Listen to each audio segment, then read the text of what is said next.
Özümün şəxsi göz qarşı sizlər qanda inkas olsa inkaslarını yazıb qoyğanlar bugün kipes üretib şunu his qıldım.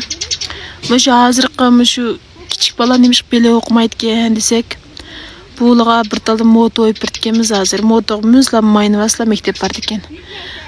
Andan mektepdən kəslər moy balam nemi yesiz, nem tamaq yeyiniz var deb tamağını birtkemiz.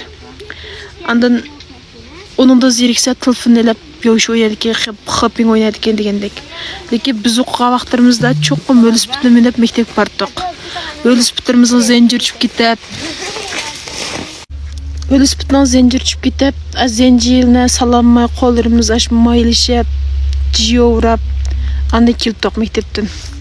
Andan anam bize күнде 5 mojen birde, 2 mojen gələn pongalı piçdik.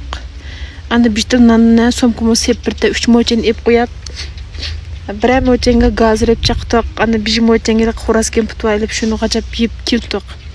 Emde bir koydum pulna bizde hepti bir qıtım birde. Bazı vaqtlar 5 mojen pulnum xejlime 2 günde bir xejlimey. Bir koy qılıp şaq fıntağın dep qoyduq. Pintozunluq açıq zərlik soğuçulab bəs şunu içip nançılap içip aldık. Şunu da aqsalışıp gitti da şu vaxtlarımızda. Helik velosipedlerimizin eğilik etigende berip boğuşken təlep joppan şuyduk.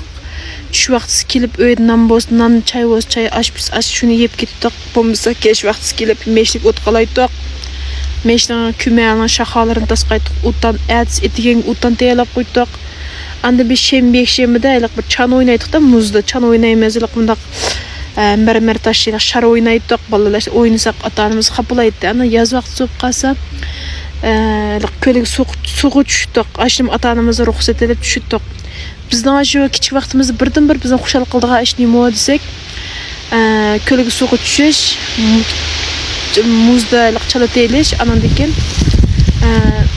şembe olsa yişi olun Simba'nınki, Marco'nınki öz güreşler ötep gitti.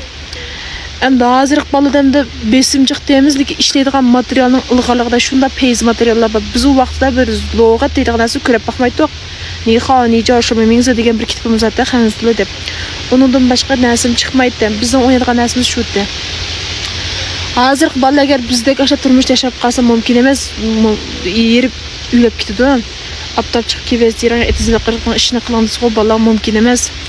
Mana mendek muşunda balığını ötküzüp bakkan balı var. Hazırlık balığımış etiniz moto minip mangan balığa. Mana mektepte yanıgan balığa qarsam ise bizim vaxtlarımız aşında aşı olgan bolsa biz Japanın cıqlığıdan aşağı tırışıp okup dikemiz. Mana hazır kollarımız şunda meynet qaranlat. Man tavuz yep, üzüm yep. Çüşük tamaqdan bika olap işlerdi ben az opinimi.